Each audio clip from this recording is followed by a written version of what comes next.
Radical. Welcome to part one of Radical Rapid Fire Comment Response from March 27th through April the 2nd, 2022. Short comments, quick replies. David Windbag. Ever notice Radical Reggie has a box of tissues and hand lotion next to his bed? What's up with that?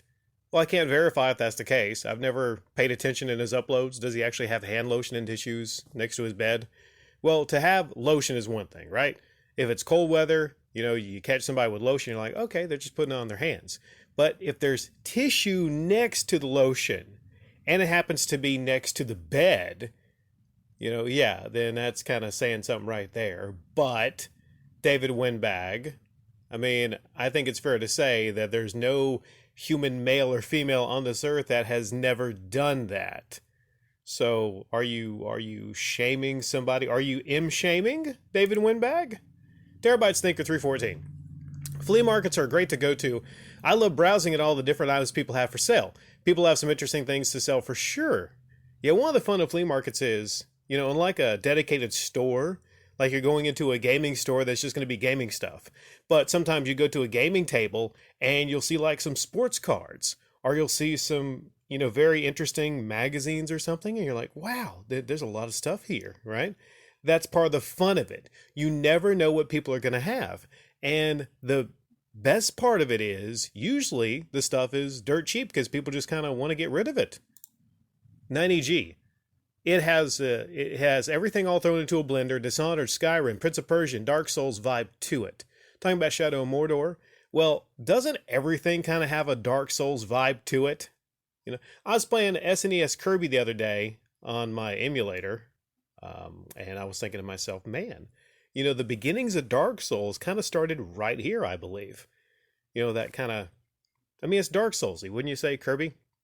But I could definitely see Prince of Persia, Assassin's Creed, the influences there. A lot of people will point to the Batman fighting system as being an influence for Shadow of Mordor. Yeah, haven't played a whole lot of Dishonored, but, a perfect blend. I would say a perfect blend of a lot of different things thrown into Shadow of Mordor. Rude Four Eyes. Where's that energy for August, though? He can punch a comedian, but not the man who's proud to have banged your wife? Sheesh. And he should have made to give back his Oscar. He's a clown and his wife is too.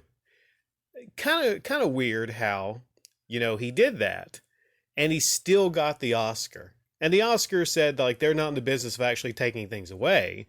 But what kind of example really does it set if you're actually going to do that? And I understand if they're not going to take the Oscar away, but they should just come out and said, you know what, we're not going to benefit and reward this, and have him come up there and give a freaking speech. He just assaulted a man on stage. So how he wasn't actually just escorted out of there, I don't understand. So in the future, maybe they'll change those things. I'm not sure. But yeah, where's the energy? Keep that same energy for August.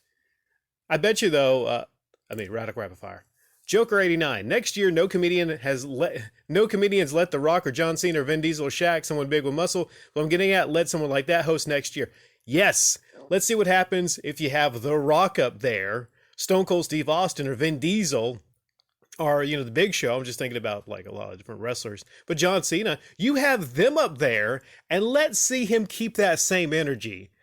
Let's see them make a joke about Jada, and then he gets up there. Jada would probably still, have the look of disapproval, but he might look back going like, damn, Jada, you get up there. Check. Chicago Infinity. Hey, Radical Rick, what did the Five Fingers say to the face? Slap! It's so stupid. She has a disease where she loses her hair, so what? It's not like the result of chemotherapy. I'm losing my hair naturally. I don't see people slapping people at random. Yeah, see, a lot of men lose their hair from, what's that thing called? Male pattern baldness. A lot of men lose their hair, and people make jokes about men being bald all the time. So, if we want true equality, why is it such a terrible thing if her disease just leads her to lose her hair? Guess what? Men have the same disease also.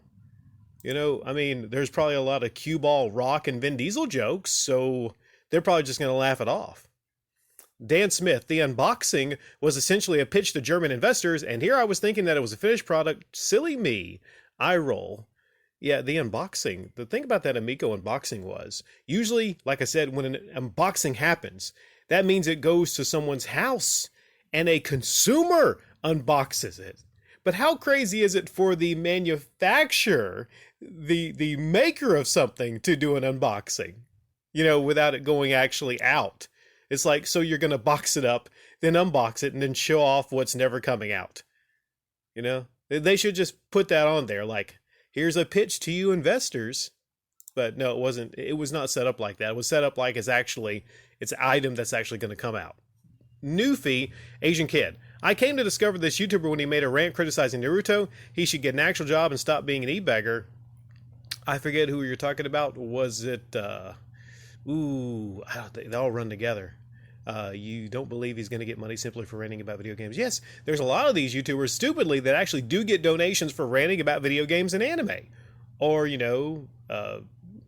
anything. They rant about stuff online, and then people pay them money to continue ranting about things online. It's the stupidest. It's a circle of stupidity is what it is. Hey, I'll give you a donation if you rant about this thing. How stupid is that? Rant about yourself. Give yourself money. Huh? Demetrios Cavados. The Amico box is the greatest thing ever conceived by humanity. The only issue I have with the Amico is a lack of gear icons. Every icon needs to be a gear. Get on that, Tommy. Well, fun fact, there was actually going to port the Gears of War series. Tommy had a special deal with Microsoft, and that's why it looks like that, is every gear was actually going to be pre-installed, is Gears of War 1, 2, and 3. Actually, I'm just kidding. The Amico is not powerful enough to play those cutting-edge Xbox 360 games. Miles Campbell, it does look to be comfortable on the feet. Here's another interesting thing. Fun fact, I have a lot of this insider information right now. I mean, right now and in the past, I have a lot of this insider information. It was supposed to be a family-friendly console and very family-friendly to the feet. There were going to be all kind of like foot-related games. You take the controllers off and you put your feet on the feet pads, and there was going to be racing games and whatnot. There was going to be like toe-tapping games. And because of, the power coming through the Amico, it's got an insane level of power. It would warm up your feet as you actually play the games. So, yeah. And also the thing about Tommy is, on the down low, he has a foot fetish.